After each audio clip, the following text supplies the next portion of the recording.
Yeah, this is it, dude. How are you doing? I'm doing fantastic, brother. Thank you for having me, by the way. Anytime. What is your name? Damien. Damien or? Roscoe. No. Your made up name. Oh, my made-up name. You mean my moniker. Yeah. Mr. Trance from Vibrationz Podcast. It's funny. I was just watching. I saw Infinity Wars. Did you see that movie?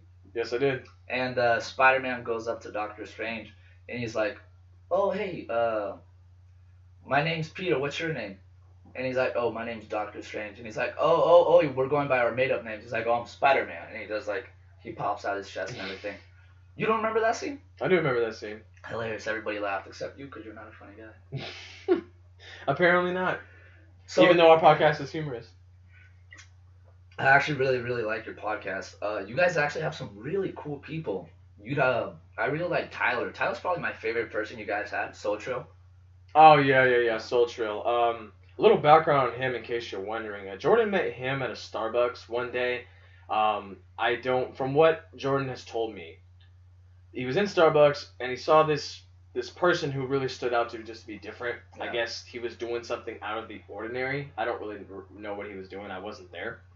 And Jordan just made conversation with him because Jordan, Mr. Vibes, my other host for the Vibrationz Podcast with me, he reached out to him, complimented him, I guess, got in a conversation, found out he's an interesting person, and legs. There he is. Wow. Oh, thank you so much. Hey, do you want to be on our podcast? Yeah, of course. Is that how it went? That's probably how it went. Maybe. Let's go with that. Him, and then you have Vegan Monk. Vegan Monk was good. Jason Cropper. Jason Cropper was really good. I liked him.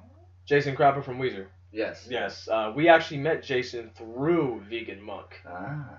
Well, Jordan met Vegan Monk at the gym at the Hayward 24-hour fitness on Amador. Met up with him because he kept hearing about a vegan bodybuilder. So Jordan approached him because Jordan and myself were both vegans. Met up with him, talked with him, whatever. They developed a good friendship, and then he came on to the podcast, but it wasn't official, so there is no episode of that. This is before we got into the studio. No, but I watched it on Instagram Live. Oh yeah, you have, but I'm telling the listeners here because they're not gonna find that. They're not gonna find that right now. It's not out there. But we are gonna have that, so stay tuned for that. And Vegan Monk referred us to Jason Cropper. Jason Cropper, for those of you guys who don't know, he's one of the original founding members of the band Weezer, formed in 1992. He only played there for about a year, then he went on and did his own.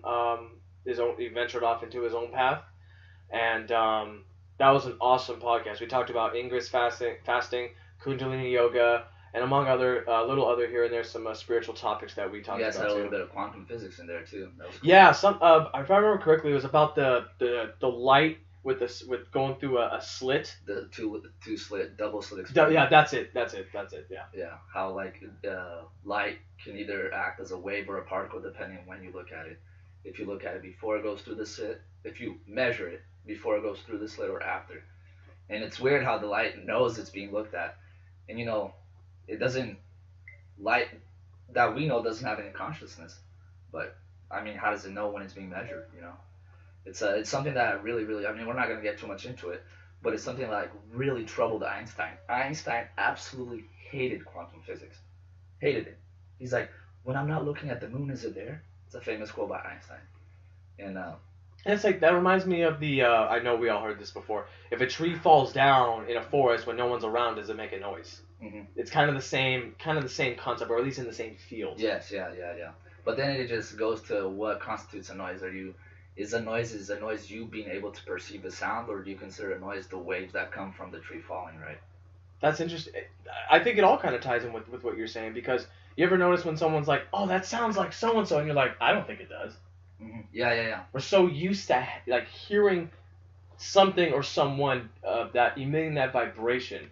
We're so used to hearing that in our own way that when another person hears it, we don't hear the same. It's kind of fucking crazy.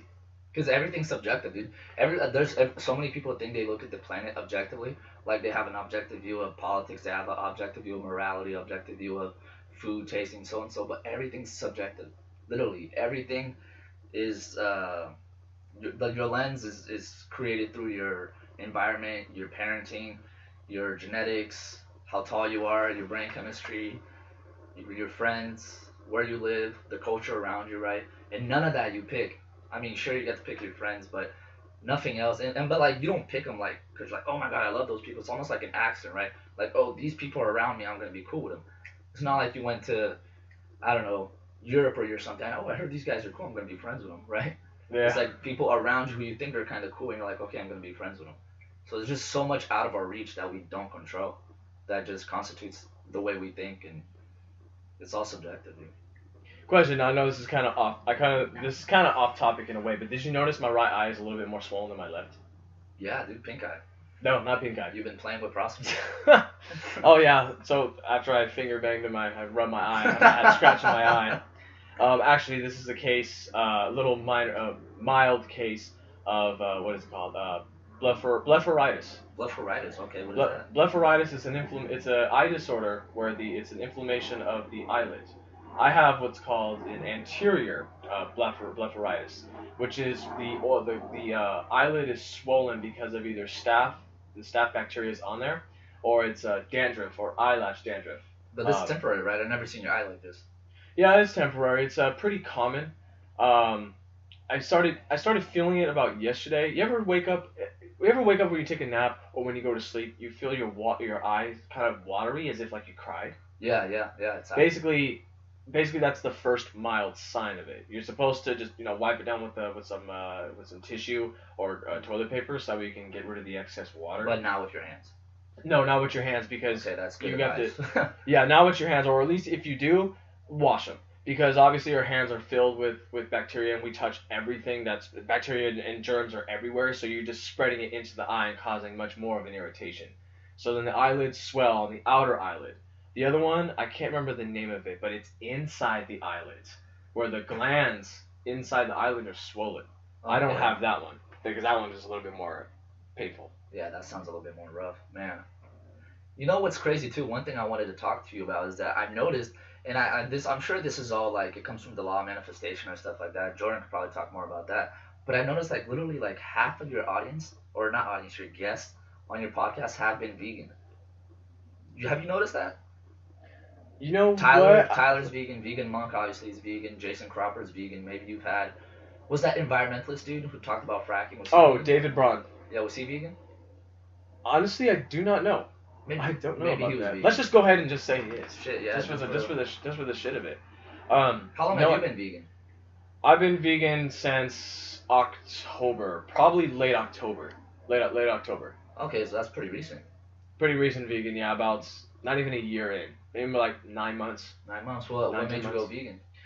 Well, really, Jordan actually decided to go vegan first. Mm-hmm. And obviously with him, I trust his knowledge and his approach to things. So I was like, okay, let me just see what kind of he's going to go through, kind of what he feels, and then I'll tackle it on too. So when he let me know about how he felt after his transition, a week after he started, he's saying he felt better. And also spiritually made him feel better. Yeah, he didn't have the bloating. He didn't have the angered feeling of where he ate some meat. He didn't feel... What the angered feeling, what I mean by that is because the animal in a spiritual way got killed for the sake of us feeding our body, that energy transferred over to him. Yeah. And you can argue there's a lot of anxious energy too, right? When these chickens are tortured, being kept up in cages, these cows are mistreated, separated from their families, whatever. Same with pigs, kept up in cages. Like a lot of spiritual people say that energy of them being anxious all the time and sad and just miserable transfers over to you, right? So that's kind of like what you were saying. Exactly, because as we all, you can even go to a scientific approach. I mean, obviously we know about ATP and energy in cells. So if it's in a living body, it's still energy, right? Mm-hmm. So if you kill the creature, and then we harvest their meat, and then we give it to people, that energy is what? Gone, or it's dead, or maybe what they're feeling, that emotion emits that energy through the body, so it stays in there. So when you consume it, it makes sense. When you consume it, it goes in your stomach. Your body's breaking it down. It's breaking down that energy in a spiritual sense too. Interesting. Yes, it does break it down in its very normal digestive way and all that stuff, getting the nutrients in there. But in a spiritual way, it still has that energy captivated in it, and it transfers to you. Which is why, put it this way: You ever eaten a salad and you feel great, right? Well, it's the high vibration that's in the salad. It's living. It's life. It's got high nutrients. So you feel good when you eat the salad. Versus if you ever eat a burger and fries late at night, you kind of like, I felt good. But then maybe in the morning you're like, I don't feel so good. Like, what happened? You know, that's one thing I was thinking about yesterday. You know, I hear a lot of like these spiritual people, and I'm very spiritual myself. But I always hear them like, oh, once you get into a higher state of thinking, you expand your consciousness, like that extends to high vibration. I don't think if I necessarily agree with that, because how do you like, what do you define a vibration in the spiritual sense? Like, I don't know if you could just explain that, how like you said, a salad contains higher vibrations than, let's say, a dead cow, right? Like, how do you justify that? I'm ignorant. Like, I have no idea how. Well, from my own personal opinion, what I mean by higher vibration is we know salad is from it has living energy in it. It's from a plant. Animals eat, there's some animals that eat other animals to survive, but where do you think the nutrients come from originally? The plant. It's got to start somewhere. It's always a plant, yeah. Right. So the animal that eats another animal is just getting the recycled nutrients and vibration. Yeah. Right. And everything that we sense and feel, it emits a vibration. We always do it. Whether we're walking and we feel anxious, it emits that. That's why people can pick up on, people who have tapped into that sort of spiritual realm, they can pick up on those things, i.e. empaths, or people that can just, what is it they always say? I can tell when something's out of whack. You know what I mean? Or psychics, or whatever terminology you want to call it that. But I think that, in my opinion, that kind of summarizes it up. So when you eat something healthy, I feel I emit a higher vibration because I fed my body something higher vibrational. Does that kind of make sense? Yeah, that kind of makes sense. It's almost like when let's use a more materialistic thing. Let's say cars, for example, right? Okay. You drive a beater up car. You know, everyone, all your peers, your family and stuff, they all got a better one. But you're like, man, my beater car's got a lot of issues. This is ridiculous. You start complaining about it. You emit a lower vibration. It's negative. You're complaining about it, right? So if you get another car that's way better, you're gonna feel better about it, right? Because it's an upgrade of what you had before. So you're emitting a higher vibration for that. Does that make sense? Mm-hmm. Your car is not broken down as much. It looks decent to where you're like, man, at least it doesn't look like a heap of junk. If I can actually go on a date, it actually feels pretty good. Like I don't have to hit a certain switch to unlock the door in a certain way, or maybe the door doesn't close all the way to where my passenger's falling out of the car. Yeah. You know what I mean? Like you emit that because it's in a better state, right? I got you. The same thing when it comes to food. I'm just using that metaphorically. And actually, even physics proves that. Obviously, the famous equation E equals mc squared, right? With that equation, pretty much says energy is mass, right? So anything that has mass has energy, and pretty much everything on the planet has mass. And then there's another equation which most people haven't heard of, right? Is energy equals hf, right? H is Planck's constant, and F is frequency. So you can equate those two. mc squared equals hf. So anything that has mass has a vibration to it. And we not really talk more about like string theory and stuff like that, but no, exactly. You definitely hit the nail right on the head. That also ties in with the law of vibration that Jordan and I recorded about a month ago. Yeah, I remember. We talked about everything has a state of vibration, even the table, the car, the obviously animals, living beings have vibrations. Everything emits it. It's just at a different frequency. We don't see it moving. Everything is invisible. We can't see it. But it just reminded me, because when you just brought that up, it reminded me of like, oh yeah, everything is in a state of vibration. We are just on a higher emitting vibrational level to where we can see things moving, versus a table, versus a desk, versus a chair, versus a tire, whatever the hell the case may be. Mm-hmm. But I think you hit the nail right on the head on that, because it does tie in what we talked about. So going back to veganism, you haven't been vegan for too long, but I've been vegan for about 3 years now, and once you go vegan, you start getting all sorts of stupid hypothetical questions like, oh, if you were stranded on an island and you had nothing else to eat and you can only survive on meat, would you kill an animal to survive? And obviously the answer is yeah, of course I'd kill an animal to survive if I was on a stranded island and I had nothing else to eat, right? But that's not the case right now, right? We have grocery stores and we have alternatives. What's this? Have you gotten any stupid hypothetical questions? I'm gonna be real with you, not really, and I think that's because I'm not an extreme vegan. I'm not. Okay. I don't consider myself to be an extreme vegan, but like people are extreme against veganism. It's crazy, dude. Like once you, it's because it's somebody's reality. People have a very, very special relationship with their food and their meals, and once I don't even attack them for having that view. I just say I'm vegan. The second you say I'm vegan, people feel like you're attacking their reality, and they take very hard offense to that, and then they start. Obviously, when I first went vegan, I hated everyone, man. I wanted to say, how the fuck can you be doing this? Why are you doing this? And obviously, once you get a lot more hypothetical questions when you start, when you come out offensive like I used to. But you learn to be like, okay, but people have their different set of opinions, different sets of morals. That's fine. Like we were talking about, everybody views the planet through subjective lenses. But yeah, I was just wondering if you had any hypothetical questions. How did your family feel when you first went vegan? Um, when I when I made the initial transition, I didn't see them until about December 30th. I remember the date because it was a little after Christmas, and we all agreed to be there at that time. So December 30th rolls around, and they make their traditional, meals and whatnot, the barbecues, that sort of thing, hot dogs, carne asada. What's your ethnicity?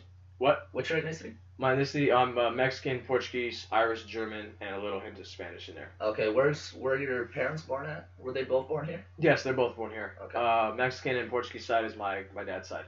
My great grandmother is from Portugal. My great grandfather is from recently found out Zacatecas in Mexico. Oh. I didn't know that. I thought he was from Chihuahua, but turns out it wasn't. Yep. So I'm technically bloodline. I have a bloodline from Zacatecas.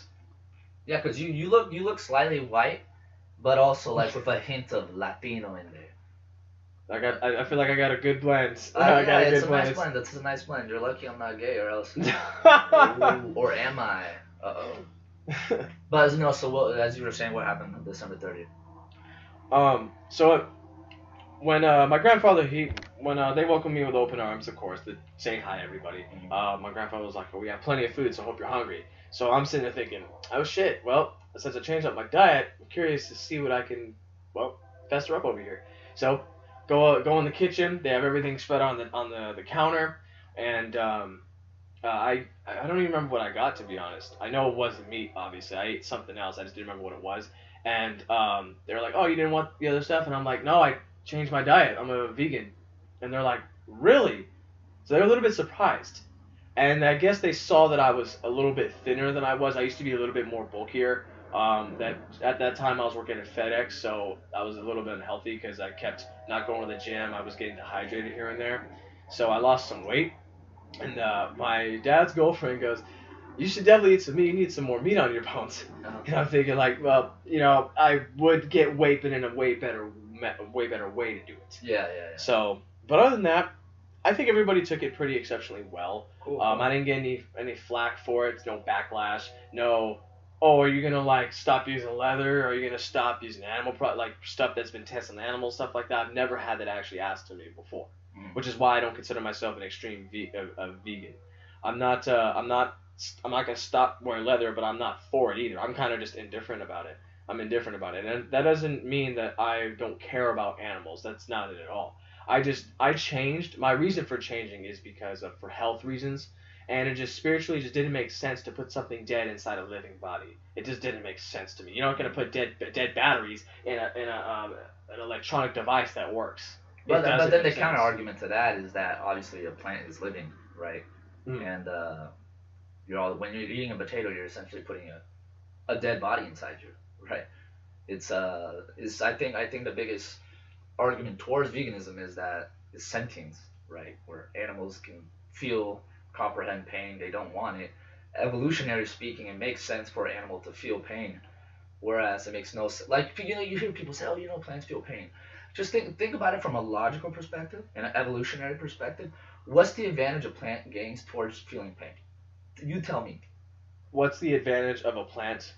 Right, because everything our brains have been programmed towards millions of years of evolution, our senses and everything. That's why so what does pain mean?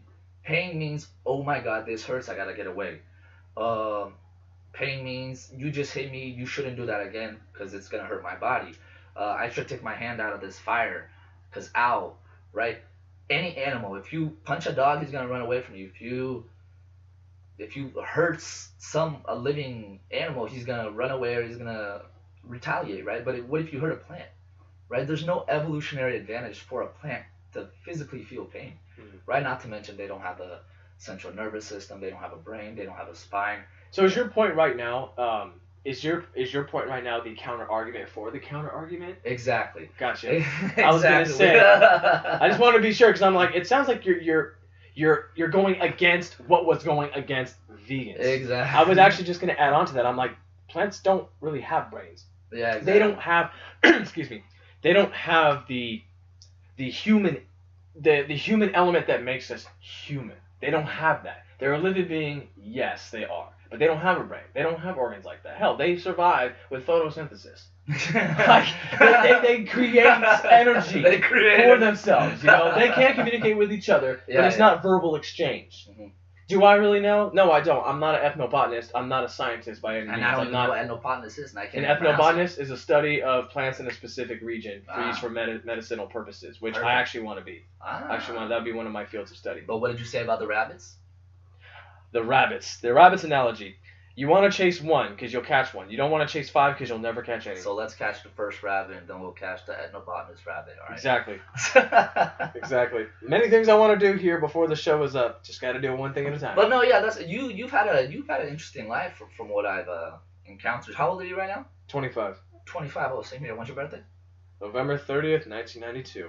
Sagittarius. I don't care about that, man. Hey, I just throw it in there just for curiosity. Yeah, girls love that stupid crap. Like, oh my god, what? Oh, does that make me a female because I like that sort of stuff? Oh, it puts more feminine energy inside of you. It's the yin yang, right? Makes it beautifully put. No, but it's funny. You have people who are like so against these religions, and they're like, oh my god, how do you believe in Jesus, Muhammad? How can you believe there's a talking God up north in the sky? And I'm like, dude, you believe everybody born the same month acts the same way. All right, get out of here. I don't know. I think it's funny. But going back to you, you are 25, and how's your life been, Ben? Well, let's put it this way. Before my spiritual journey, I would say my life sucked. I think we've all encountered that one way or another at certain points of our lifetime. But honestly, with my spiritual journey taking off ever since probably 2016 going into 17 is when I first dabbed into mushrooms. 2016? Yeah, I remember the day. I think it was December 18th, 2016. Okay. That was the first time I did it. So pretty recent. Okay. Now I would say, honestly, I would be thankful for it because without those trials and tribulations, I wouldn't be here. I wouldn't be here today without those. Those lessons, whether they be hard or easy, have molded me into the person I am today. The lessons from the mushroom? No, sorry, I should have been more specific. The lessons in my life. Okay. Yeah. Molded me into where I am today. Because you wouldn't be here without the hardships. You wouldn't be here without the good stuff, the good things about your life too. It's all about a balance. You got to look at it with polarity. Just like what we talked about, the law of polarity. You got to accept what is. Don't look at it as negative and positive, except for what is coming no matter what. You just got to accept it. You can't reject like, oh, this bad shit's happening, I don't want to accept this. Or this good shit's happening, I don't want to accept this. You have to accept it as a whole. That's the polarity factor. It's a mind frame, right? It's a mindset you have to think of as everything in the planet is happening for you, not to you. Yep, through you. Yeah, through you. I think spiritual sense, yeah, whatever. But it's everything's happening to make you a better person, mentally, physically, spiritually, emotionally, whatever. And I mean, it's hard to say everything, right? Because when you speak in absolute terms like that, it's like, you're talking about the death of a family member, death of a pet, a serious injury. But there's a plan. A God or omniscient figure has a plan for everything, right? Or predestined. Your destiny is. Everyone has a plan, whether you believe it or not. Everyone is doing something for you, right? Even if you see, there's people that will come in your life, and you're like, oh my God, I hate this person, but you need that person in your life. You need to learn how to let go of that hatred towards that person, right? Like my brother, dude. I love my brother. I'm not saying I hate him, but my brother, I'll say, hey, Gus, how are you doing? He'll be like, dude, shut the fuck up. He'll get mad at everything. And it's like, I need to learn how to not get mad at him for getting mad at me. And I need to learn, how to deal with him so he doesn't get mad at me, right? God put me in him and in my life because he wants me to learn that lesson. And my brother's honest is an amazing brother, but that's just one thing that really frustrates me and upsets me about my brother and even my dad. You know, it's very hard for me to talk, like have a conversation with my dad, and like it upset me for years. And now, just as I'm going through my spiritual journey and everything, it's I'm learning to let go of that need to have like that deep connection with my dad that I've always wanted to have, and kind of just take things as they come and not necessarily force anything in there, but just take it as they come and not and detach myself from the outcome, I would say. You know, you just said everything that reminded me of my situation. The situation between my brother and I, we're 3 years apart. I'm the eldest of four. Mm-hmm. I have one brother and two sisters. Just a little fact. How old are your sisters? One of them is turning, coming up. She's about to be 20, and the other one is 15. Okay. Well, we got one for two. You're gonna have to introduce me. I'm kidding. I'm kidding. Oh my god. I ain't even tripping, man. Because here's the funniest thing too. I actually don't even have communication with the 20-year-old. Okay. So you don't have her number or Facebook or anything like that? Nope. This is where I'm actually getting into. Yeah, go for it, my brother. I'm going to talk about my brother first. I'm going to tell you how it translates into with her also not communicating with me. My brother, we're 3 years apart. I'm 25. He's 22. Back then, this is what I think is the. Let me tell you what happened, and then I'll tell you what I think what was going on.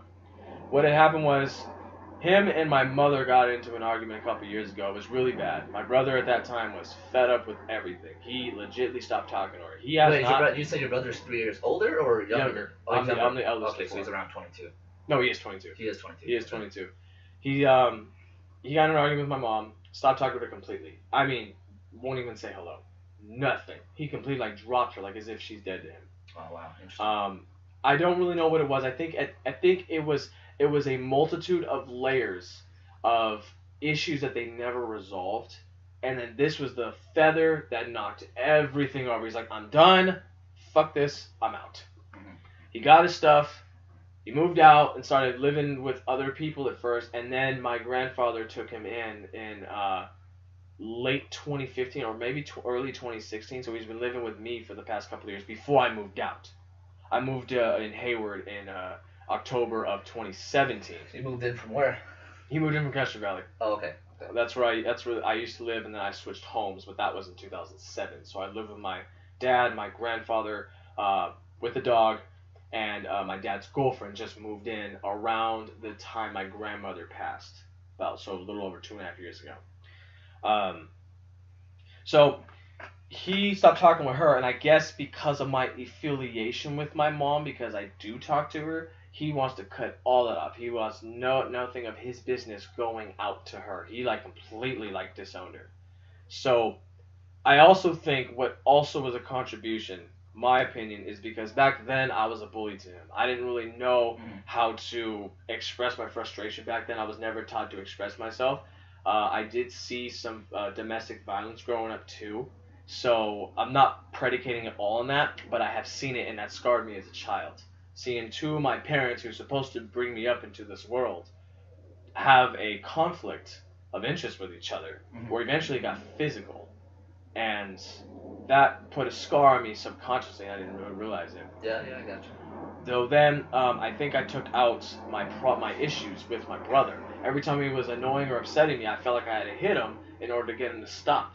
I didn't really say, or maybe I did say, can you stop? You're being annoying. And if he didn't listen, I felt like, okay, well, I told you. I gave you one warning, 2 warnings. Okay, now it's time to hit you until you gotta shut up. Okay. So I think that the abuse over time led up to this, and so I really feel that I was a bully to him, and he felt like my brother's supposed to be my brother to me. We're supposed to be together. So, but he's sitting there harming me. So I'm gonna have this resentment towards him now.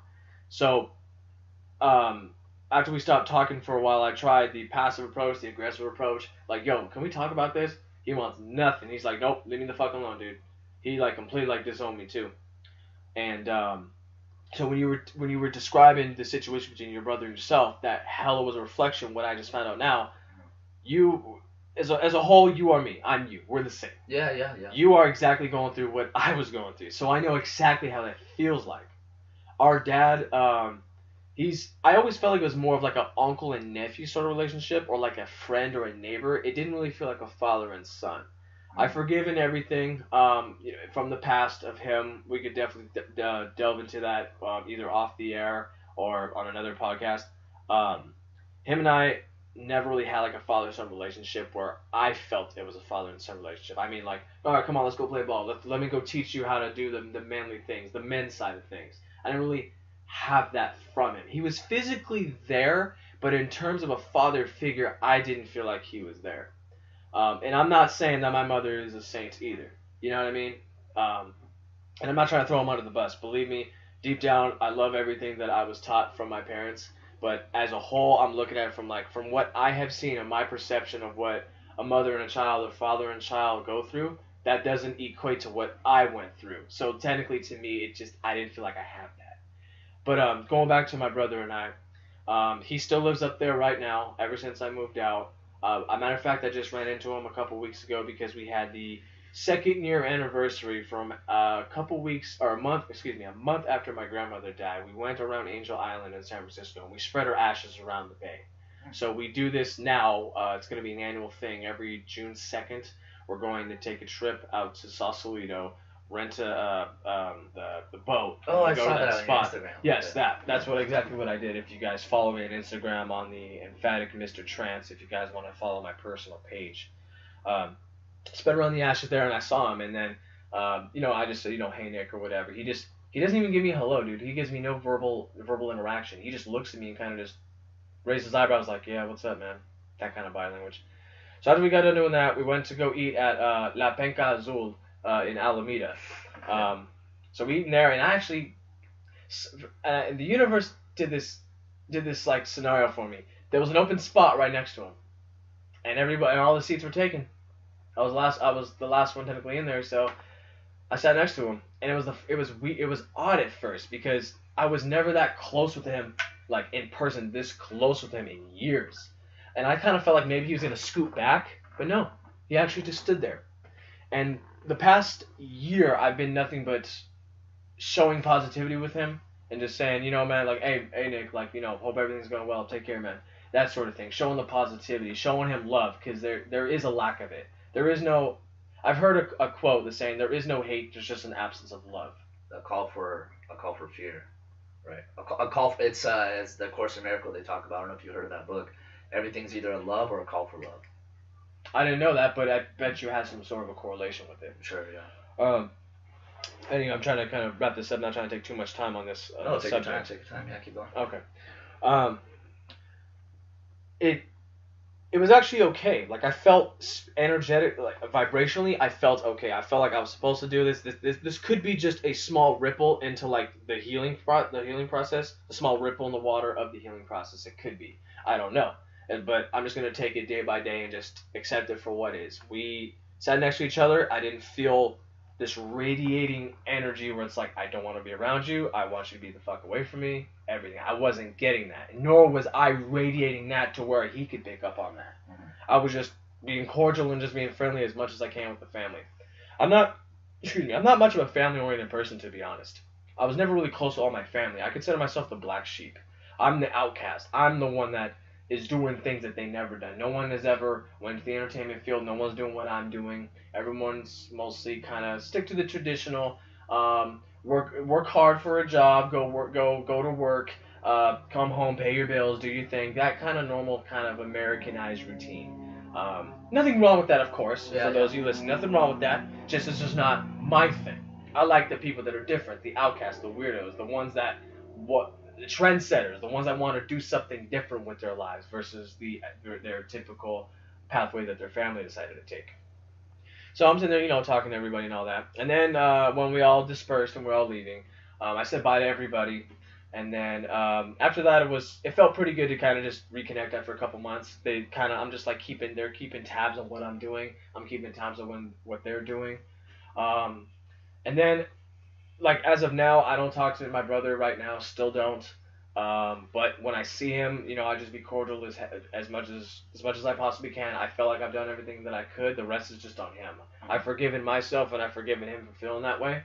And whenever he's ready to talk, I'm ready to sit there and listen, and let's bury this hatchet with him, and let's move on from what bad vibration that I've given him.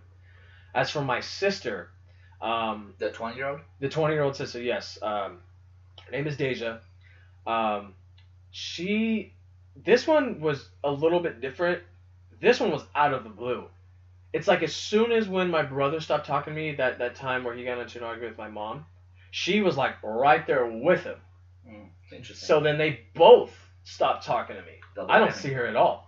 Like practically. I actually ran into her at the Hayward gym that where Jordan met Vegan Monk, because sometimes I train there too. Uh-huh. I actually ran into her there because she worked there. It was hella weird. As soon as I was like, hey Deja, she goes, oh my god, can you just please go? Really? She wants nothing to do with me, bro. Yeah. So I have two family members, two siblings of mine, that don't even want anything to do with me. So the only one that does is the 15-year-old. And here's the funniest thing. My brother Nick, and Nicholas is his name, Deja, are talking to the youngest one. To try to get you, try to get her away from you? I don't know about that, but I do know they're conversating with her. And then, but they're with me, they want absolutely nothing to do with me and our mother. Oh wow. So it's like it's like me and my mom and my sister against her other kids, Yeah. and my siblings. So there's a huge wedge between everything.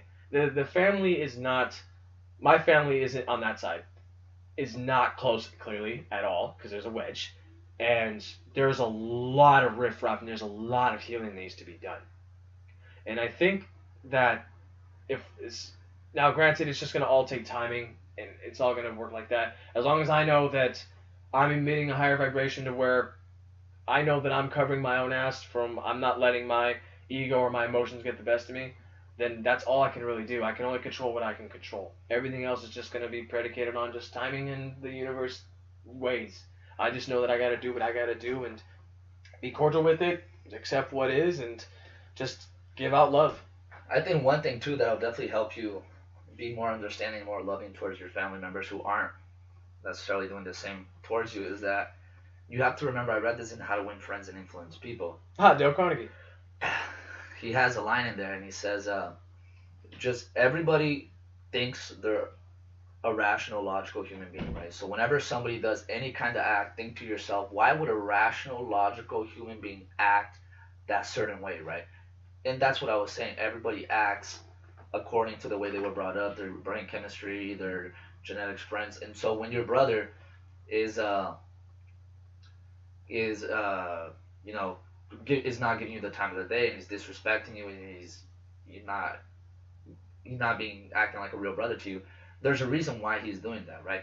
And it's not necessarily malintent, it's not necessarily coming from a bad place, but it could be maybe he's jealous of the relationship that he perceives that you have with your mother, not necessarily the relationship that you actually have, but the way he perceives it. And same with your sister, right? They're logical, rational human beings that think logically and rationally, right? And so I think we should view everybody that way. Just like, if you're a liberal person, if you're liberal and progressive, and you view like a Trump supporter, and you absolutely hate Trump, you think he's the next Hitler, think to yourself, why is a rational, logical human being thinking and supporting this person? And is it necessarily hatred? Is it hatred for Mexicans, or could it be that rational, logical human being is he just thinks Donald Trump will make trade better, or whatever, Everybody thinks logically to themselves. And so because it all makes sense to themselves. Because so it justifies their reason. Exactly. So you just have to have ultimate empathy towards everyone. What I always say is, forgive everything, forget nothing, right? So if your friend owes you $50 and he never pays you back, that's fine. Let your hatred that you have for that act that he did towards you, let it go. Let that hatred go, but don't forget it, right? Don't go out giving him another $50.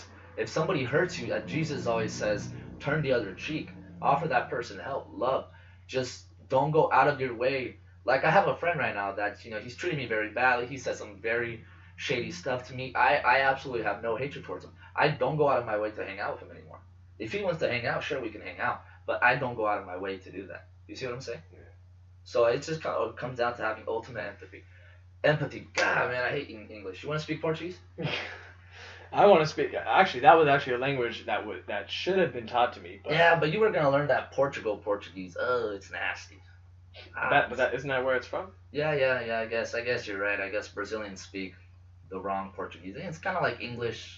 In English England, too. English. There you go. Yeah, exactly. But honestly, dude, fucked it up. I think Portuguese from Portugal is much different than like English from England. Like I have a very hard time understanding. Like when Cristiano Ronaldo's talking, I have a hard time understanding what the fuck he's saying, dude. But one thing I wanted to talk about too, if you want to talk about this, is you were married and you're 25 years old. I'm perfectly open with talking about this. I'm I'm pretty much like an open book. Open book. Okay. You want to get to that chapter?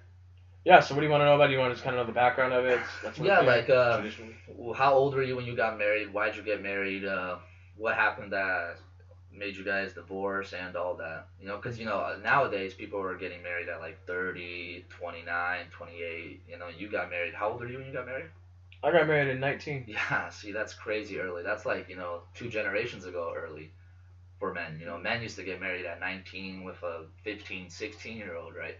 And now it's like the man's like 35 and the girl's like 29. So you want to talk about that? Sure. So you're probably wondering who did I marry? I married a high school sweetheart of mine. Ah, there you go. The high school sweetheart, the classic. Let me tell you a little bit of background so that way it'll lead up into the marriage so that way you get the whole concept of it. High school sweetheart, we dated, well, first off, we met junior prom, April 4th, 2009, I believe. It was junior prom. I actually was going to the prom stag, meaning solo by myself. Same thing with her. I didn't even go to prom, bro. I was playing Halo during prom.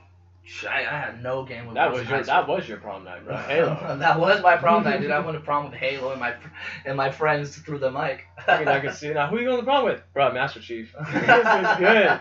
Gonna go to the Covenant Ball. Hell yeah, dude. That was a good night. Played a lot of Halo.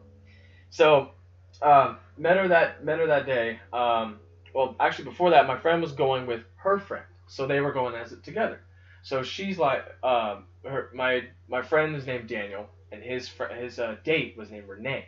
So she was like, oh, I got a friend that's coming with me too. I hope you don't mind. He goes, oh, I got a friend that's coming with me, and he's solo too. Mm-hmm. So granted, we were the other two solo people. So is this your junior or senior year? This is junior year still. We met at Don Jose's restaurant in Castro Valley, little Mexican place over there at the village in Castro Valley. Eating there, her and I talked, and then we got in the vehicle. We went there. I went to the Scottish Rite Center in Oakland, right off the lake. I don't know. Lake Merritt? Okay. I know Lake Merritt, okay. There's a little Scottish Rite Center. It's right by Lake Chalet, that restaurant. It's like pretty close to it. Sure, okay. Went there, her and I danced. We talked the whole night, and it was fantastic. Fantastic. It was almost like we gelled like perfectly. Mm-hmm. Then after that, I walked her to the corner because her parents were picking her up there. Got her number down. Her and I talked the whole rest of the year pretty much until our senior year. And it was New Year's Eve. She just got done drinking like the night before, so she was like coming over a hangover. And then I was like, it's New Year's. It's a brand new year, so why don't you and I just like go out? So I asked her to be my girlfriend. She said yes. You asked her to be his Yep, asked her to be my girlfriend. Officially. Mm-hmm. We were like casually dating back then, but we didn't really know. Have you guys kissed before you asked her to be your girlfriend? Oh yeah, we did. We did all that stuff. Matter of fact, we lost each other's virginity to each other. Oh, cool. A little bit before we got together. It was during a party at her house, and then after that we went into the bedroom. Wasn't even her room, mind you. It was another room. I'll tell you that off the air. Did that. Jordan was actually with me. My brother Jordan, Mr. Vibes. From Jordan wrapped it up for you, huh? He had the condom in his wallet. No, not like that. He'd be a true homie if he did that. But no, he didn't do it like that. He actually distracted her friends and was talking with her friends while we were getting it on. Classic Jordan. I could see Jordan doing that. Yep. Yeah, he was definitely the distraction artist there. So then after that we got together New Year's Day of 2010. This is our senior year. Everything was pretty much fantastic. I met her family. We got along excellent. Everything was fantastic. Then we were together. We went to college in 2010 after we got done graduating. We took the same college courses together, practically. Eventually, that started kind of being a little rocky because we started spending way too much time with each other. This is kind of the first initial start to how things got rocky and how we ended. But have you married her at this point? No, not yet. We were still together. I'm getting to that. Okay. Let me cut you off right there. I think one thing, when guys get, and they've been single for a while, or they haven't had a girlfriend, or, it's just been a dry season for them. Once they finally get that girl that gives them the time of the day, and it becomes their girlfriend, they just, like, cling on to them. And I think that's, like, a really, really unhealthy thing to do for you, like, even if you haven't had a girlfriend in the past, or you start spending too much time with a girl, I think it's unhealthy. It shows that you're actually not ready to have a girlfriend. In my opinion, it's like you need that other person around. You want to be having even when I first got a girlfriend, I was like that. My first girlfriend, she actually broke up with me. She actually broke up with me for some really fucked up reasons. I'm gonna respect her and not say it because I think she's probably not gonna be listening to this podcast. But yeah, I mean, and so you want to have a balance. Right, I don't think you want to be like, oh my God, I want to. And girls do the same shit. They want to hang out with you 24/7. And I think we confuse love with possession and attachment to the extreme. Yes. I think there's a confusion with that because I'm pretty sure we've all heard if you love a flower, you shouldn't pick it, right? Because exactly. Yeah, that's true. You gotta love it and appreciate it for where it is and what it's at. Because if you take it in possession, like mine, this is mine, it's gonna die. You're gonna suffocate it. You're supposed to have open palms. Right, where it can live. Yes, it can go away, but there could be something better that falls in through. You got to come at life with an open palm, not closed. Obviously back then I didn't realize it. I was just a classic teenager that was just infatuated in love. Mm-hmm. You know what I mean? I want to spend all this time with this person. So let me just kind of speed up to the marriage part because I know that's what the meat and potatoes are here. So after we broken up, after we dated, and it was off and on, her and I hooking up here and there. I was dating another woman at the time. Ended up cheating on her with Gracia. So yes, I have dealt with Gracia is my ex-wife. I should have specified that. Yes, my ex-girlfriend was Araceli at the time. Okay. So then Araceli and I broke up, and this was I remember I was playing basketball at Castro Valley High School at like 2 a.m. because a lot of times I like to play at that time because no one's there, and she was there. Gracia was there. 2 a.m. Yeah, she came and saw me. 2 a.m. What? 2 a.m. Yeah, 2 a.m. Because she was texting me and I was like, all right, come through because she said she had to talk to me about something. I see. I was gonna say, why was she just there playing basketball? No. I was playing with my brother and at the time, and one of my good friends, Josh at the time. Then she comes there and I go meet her and she's like, the start of the new year's coming. I want to either start off fresh where you and I have no contact, or we can try this one more time and see where this goes. I contemplated for about a minute, and I was like, do I still love her? Yes. Do I miss her? Yes. You know what? Okay. All right, now let's do this. I feel like I'm ready. So I go and jump off that side, jump off that decision to be together. And we got married. We wanted to continue our high school plans, being married, have some stuff situated for us together, and then eventually start a family, that sort of thing. We got married. The picket fence. Oh yeah, that sort of bullshit. Then we got married January 25th, 2012. Immediately we got done. We actually got married at the courthouse in Oakland. You don't need to have a $30,000 marriage. You can just go get it done as long as the person's there to say that. What? Dropping like $50,000, $30,000 on a marriage. When you can, save that for a house or a honeymoon or... Yeah, because really you only pay $96 for a marriage license. That's really all you need to pay. $96 at that time for a marriage license. All you need is just about one witness for each party. They have to be over 18. And you can invite up to 30 people free. Okay. Up to 30 people. We arranged the marriage on the day. We started telling our families this sort of thing. Some families came over, friends came over, etc. I had 2 homies. Jordan go? I'm pretty sure he did go. I'm pretty sure Jordan did go. Okay. And apparently, and this is from his words, all these motherfuckers had a bet to see how long our marriage would last. I couldn't believe it when they said that. I'm like, first off, that's screwed up. And second, that's funny as hell. I want to know who won that bet later. I don't even know who won that bet. I'll think about it probably as I go along with the story. So then, I immediately, as soon as we got done getting married that same day, I went home, which is where I used to live, my grandparents' house. I told them what happened. They didn't go because I didn't tell anybody. I didn't tell anybody about that. I just didn't feel the need to tell anyone that I was gonna get married. I just felt like this is my own life. I don't need to sit here and have everybody knowing about my shit. So I told them, and they were pretty taken aback. Like, you got married? Like, what the hell? Yeah, I would have been. So eventually, I got all my stuff, and I was like about to move into her house. So I packed my shit, a lot of it, and I moved into her house. I moved in with her, her brother, her sister, so her two siblings, a dog, and her parents in a small duplex in a 3-bedroom place. Mind you, that was way too close. Way too close and just way too small for everybody. Yeah. No, so during the first 6 months, it was pretty good, and then I moved out because her parents and I didn't agree on some bills, and we felt like it would be best just to have me move back. You know what I mean? Back to my place, my grandparents' place. Excuse me. And then we were still in college at the time. I dropped out in February 2011. Issue with that in terms of financial things, so I couldn't go back into college. That was actually the last time I actually stepped foot on Chabot College. That was the last time I actually went into class and everything, so it's been over 7.5 years. After that, I was working, what was I doing? I was doing Crossmark. Crossmark was a staffing agency that was a vendor hired by Home Depot to reset their visual display and their merchandise and stock their shelves and whatnot. I was an overnight crew. I worked a graveyard from 8 to 4 p.m. And she would go to school. And I remember, God, this was when it was really starting to get rocky between us. She would wake up early for school, and I'm sitting there trying to sleep. I'm like, I just got off of work. Like, I'm irritated. We're sharing the same bed. So eventually it got really rocky, man. And we started really having some issues when around 2013, it started really getting bad. Eventually it went to domestic a little bit. I'm going to be honest with you. Okay. It did. I'm not trying to minimize it, but it didn't involve any fist flying or anything like that. It was a lot of shoving and pushing, that sort of stuff. Again, not trying to minimize it, but just want to let you guys know that it wasn't as bad as how I just made it sound. It wasn't that bad. I got you. I mean, sometimes when the hoe get out of line, you gotta slap the hoe, right? I'm fucking kidding, guys. Backhand or open palm?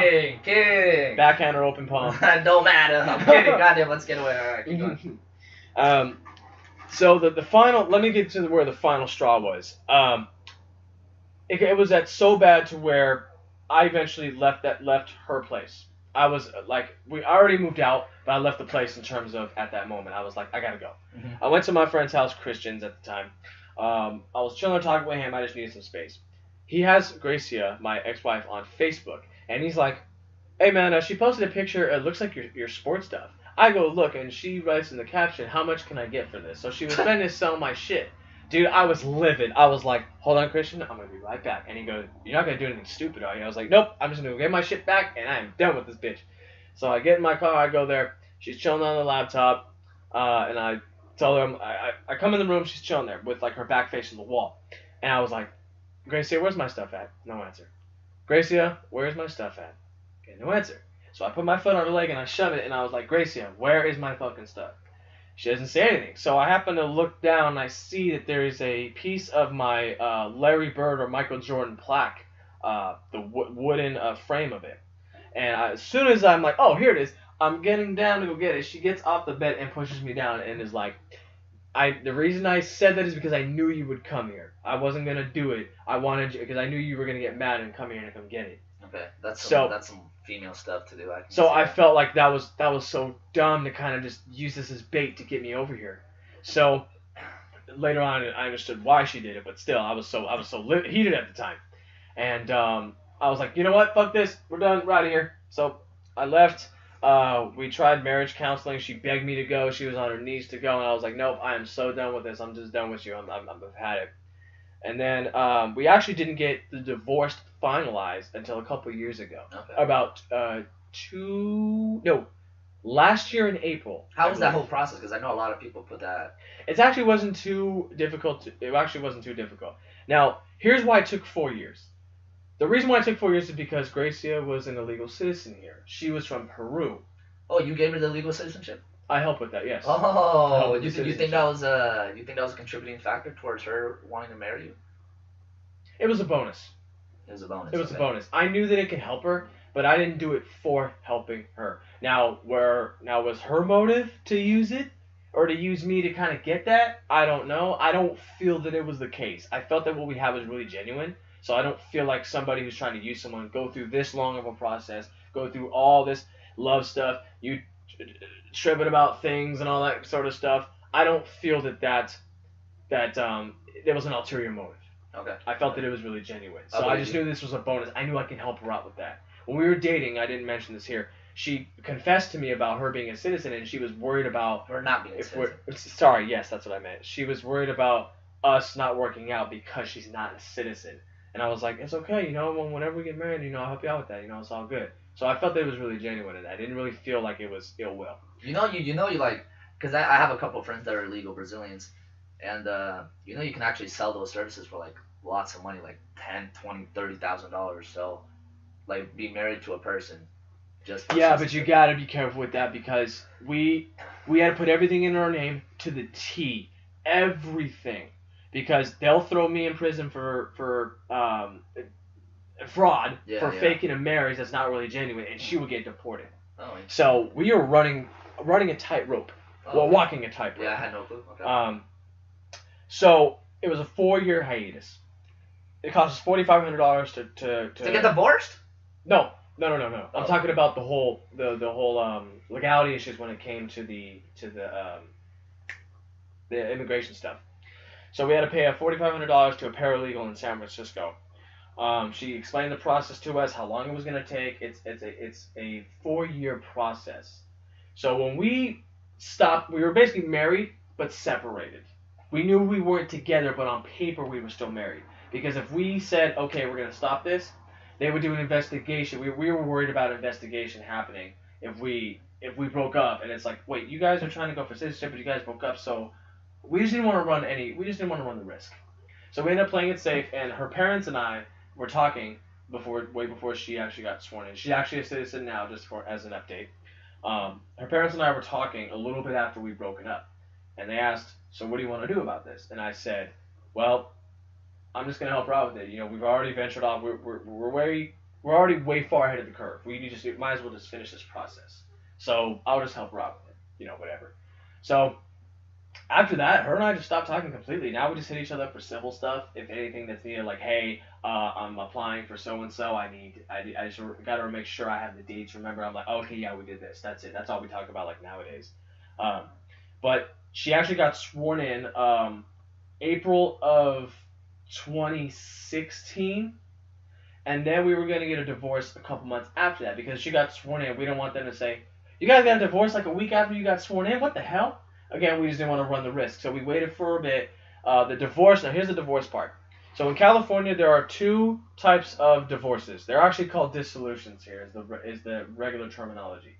There's a summary dissolution and a regular dissolution. A summary dissolution is the much more simpler one. It takes up to 6 months to process, and it is the criteria to meet the summary is no kids, no debts that either of you owe together or separate, no shared property, no shared any accounts or anything like that, and there's 2 more other ones, but I just don't remember what they are. I think criminal records or something like that. Maybe I'm botching that one up, but just go ahead and research that, and you guys can find out that information. The regular dissolution is the traditional one. A lawyer. What's a dissolution? A divorce. Okay. It's a divorce. It's just that's the actual terminology. They use dissolution rather than divorce. So right now I'm explaining the differences between the 2. The regular is the traditional divorce that we all know. Who's getting what, the splits, the lawyers, the much longer process. That's a regular dissolution. That's the much more complicated version. So obviously we didn't have any kids. We didn't have any shared property. So when you apply for the divorce, there's a paper that you file or that you fill out before you file for the dissolution. That's the property one. That's usually the most tricky because you got to figure out, okay, what stuff did I have or what items did I have before the marriage and what items did I have after or during the marriage. Okay. So then you got to separate whose is what, who gets what, who loses what, etc. That whole spiel. See, that's man. That's why I don't want to get married, all that stuff. Because I mean, look, I definitely want to have like a partner who I spend the rest of my life with. Who knows when I want to settle down and stuff like that. But like, if I ever decide to get divorced, I don't want to go through all that stuff. Like I much rather have my stuff. She can have her stuff, and we'll just go through life, not having the government involved in it. That's just my opinion. No, I second that. I'm going to add on to that in just a minute.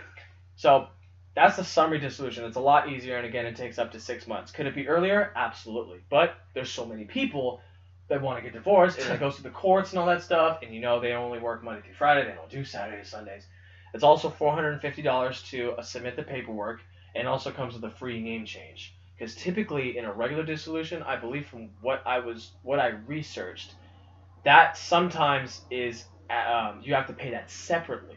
But because it's a summary one, it's a lot easier. They're like, all right, we'll throw in the name change. Basically, she got my last name changed from her maiden name, her regular last name that she got from her family. Oh, so she changed her last name for you? Yeah, back. She did it. She was Gracia Orozco, and then she went back to Guillen. Okay. That's her last name. Well, so much for privacy, right? Yeah. Well, screw it now. It doesn't even matter at this point. So what? Screw it. You can always add that. So that's true. Other than that, that's kind of what it entails. And I think now, I had a question asked to me about a month ago saying, would you ever get married again? My answer, no. I feel that now it's just a little bit too much of a annoying process. Yeah. It's one of those things that it's easy to get into, but it's hard to get out. Yeah. It's like a gang. It's easy to get into one. You can get initiated in, sworn in, but it's hard to get out. It's hard to get out of one, yeah. So I don't, and plus marriage is you're just bound by a piece of paper. At the end of the day, in my opinion, I think that you are. Yes, and in society's eyes, we look at marriage as the holy grail of the ultimate sacrifice of two people being together for the rest of eternity. The ultimate sign of love. Sign of love, even better. You tie in the knot, everything. No matter, nobody can come and taint this. You can't taint this, especially if it's in a religious view of marriage. Especially, yeah. Yeah, definitely. So, and plus, now that since I've been more into my spiritual journey, I realized for myself at that time, I was nowhere near ready to do that. Yeah, you were 19. Why did I do that? I think it's because I did love her, and I did at the time, and I just really wanted to make her happy, but I wasn't making myself happy. You think it was love or lust, looking back at it? It was love for sure. Yeah. That it was. It wasn't just, I'm finally getting my D wet, I'm gonna keep getting my D wet forever. No, it wasn't that at all. I really, it was definitely genuine love from me. For sure it was. Cool. But now, I think that my experience going through the marriage, now granted it's one, and I'm always a person that says don't let one experience kind of ruin it for you. That just happened to be that bad one. But looking at it as a whole, here in the divorce rate here in America is extremely high too. It's in the low 70s. Like 70. Yeah, I'm serious. You can look it up and research it. It's half of that's probably freaking LA though. Well, it's all over really. Yeah. But if it's LA, then that's where it is. But I mean, LA has a couple million people, but 300 million people or more live in the U.S. So the percentage is extremely high. Yeah. Elsewhere, it's the whole collective, and that's just in the U.S. alone. U.S. is pretty high. Yeah. Yeah. Again, in the low 70s, 72. Last time I checked. But that's kind of, dude, honestly, I've heard 50%. I've never heard 70. Never heard 70? No. I think it depends on probably which statistic you read. Yeah. That one. They say there's lies, then there's damn lies, and then there's statistics. No, I haven't heard of it like that, broken down like that. Yeah, because statistics can be used to, it's like a clever way. The way you interpret the statistic can be a lie. I guess that's what they're saying. That's true. That's a good way to look at it. But that's pretty much. Was there anything else you want to know about the marriage particularly that you'd like me to share? No, I mean, I think we had a good podcast so far. Let's see, we talked about veganism and why. Oh, one thing I wanted to talk about too is how did you meet your soulmate, Jordan, your current soulmate? Well, soulmate can be anybody. It doesn't have to be the person you are attracted to. So just to let everybody know. So Jordan is my soulmate pretty much. How I met him, right? Yeah. He actually was friends and went to school with my brother. They went to the same middle school together. He's the same age as my brother. So he's a little bit younger than me. He came over one day to watch a wrestling pay-per-view. It was the WWE Royal Rumble. It was 2008. Man, that stuff, I'm sorry, my personal opinion, that stuff is so dumb, dude. But I know everybody likes it, so I can't dog on it that much. So he came over one day. My brother invited him. A lot of times at the house at that time, we'd always have friends watching the pay-per-view together. We buy them every month or whenever they were on. Okay. Every Sunday. My grandfather would just do that. We'd invite people over the house. My brother Nick invited Jordan, and him and I just hit it off right off the bat. I can just tell something was different about him, the way he carried himself at that time. How old were you guys? Fuck. I was 14. No, yeah, 10 years ago. I was 15. I was 15, and he was 12. Okay. Yeah, he was like 12 years old, 12 or 13 years old. But the way he carried himself was what, like, Jordan's a very mature person. especially for that age. Hell yeah. Jordan's Hell yes. Jordan's a special guy. So then I noticed that we have the same common wrestlers that we like, same sort of personalities. Like, he liked the Undertaker, I like the Undertaker. And then he started coming over a bit more frequently, watching the pay-per-views. And then him and my brother just stopped kind of hanging out and communicating, and him and I started getting closer. And then he met Gracia, and we went over to his house because he used to live close to the high school at the time. And you said you lost your virginity to your ex-wife. When did Yeah. you first mate with Jordan? When I first mate with Jordan? Yeah. That would be never. That would be never. Way to throw me a curveball on that one. I was like, wait, he didn't say what I think he just said, did he? Had to double check that. And I remember going through the roller coaster ride through a regular relationship between Gracie and myself, and he would kind of notice, like, hey, what's wrong, bro? Like, what's going on? And I would tell him, and then like the advice he'll give me, I'm thinking like, oh, I never like thought of shit like that. You're right. I actually had someone helping me through my struggles, relationship-wise, with my love at the time, and eventually we started hanging out more. We got closer. I got to know him. And he's an only child, so he never knew what it was like to kind of share and kind of have like a brother. So our friendship grew over the course of years, man. He's been through it all. I even just said it earlier in the podcast. He even distracted Gracie, my ex's friends at the time, while I was in there. He was a wingman. Yeah, exactly. So that's kind of how we started. How we everything in the middle was the traditional sort of friend way. You kind of just best friends way. You kind of just go through the trials of life. You guys have hung out, been there with each other, gave each other advice, that sort of thing. And ever since then, he's been a homie and a brother for years now. And I cannot imagine my life without him. Honestly, he's been probably the biggest impact in my life, no doubt. Dude. Dope. Definitely, I've never had a connection with any human being here in my entire lifetime. And they say if a friendship lasts more than 7 years, it's most likely going to last a lifetime. So here we are, 10 and a half years later, going on 11 in January. And now I run a podcast with them. And we're doing something together. We're doing a project together. Not a lot of people can say they were. And I used to work with him like as an employee. We used to work together. Matter of fact, that's him rolling up right now. I can hear his brakes. So yeah, like perfect divine timing. But yeah, he's definitely my soulmate. We're definitely going to be brothers for life until literally death do us part, pretty much. All right, dude. So before we get going, you want to talk about your podcast real quick and where to reach you and what Vibrationz is about? Absolutely. So Vibrationz, and it's spelled Vibrationz, not an S. Vibrationz is a podcast where two individuals, two best friends, Jordan and myself, we go and explain different methods on how to do the internal work to heal yourself, share different perspectives to look at life a little differently, and at the same time, we're also a platform where people that have an artistic background, whether they make music, whether they make art, whether they, like the activist David Braun, they can share their message and inspire people or get their knowledge out and help people. So it's an all-around podcast where we talk about a whole bunch of different stuff that's giving people information to look at things a little differently and to utilize those tools to implement them in their lives to help themselves out. At the same time, it's not very informative to where it's boring as hell. It's humorous. We got great chemistry on the show.